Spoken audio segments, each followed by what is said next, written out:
Chairman, very much, and Chair White, thank you. If we look back to the collapse of Lehman Brothers, one of the lessons was the need to quickly understand the relationship of corporate entities to one another. And so out of the ashes of Lehman's downfall came the Financial Stability Board's concept, and this was actually at the direction of the G20, this concept of legal entity identifiers, or LEIs as we call them, where each entity has to register that unique 20-digit code. And that makes their identity very clear when you're trying to unravel something in real time in terms of all their financial transactions.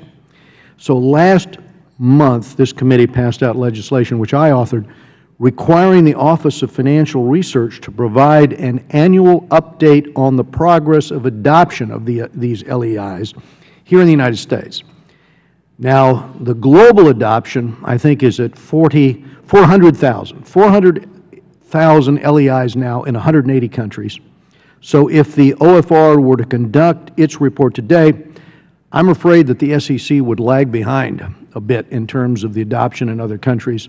As we move towards more transparency, this obviously is part of our mission, and I think the Commission did mandate the use of LEIs in its security-based swap rules.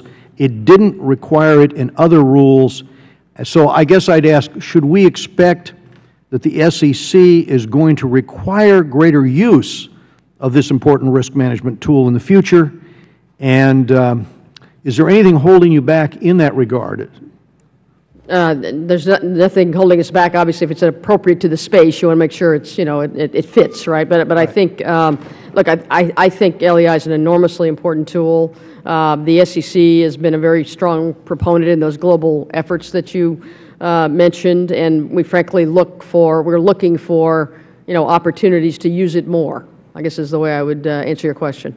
But to get to that point, you might promulgate more rules in that direction in order to increase the adoption where appropriate. Essentially, as we are adopting whatever rules as we go forward, we would look for that opportunity. Right, right.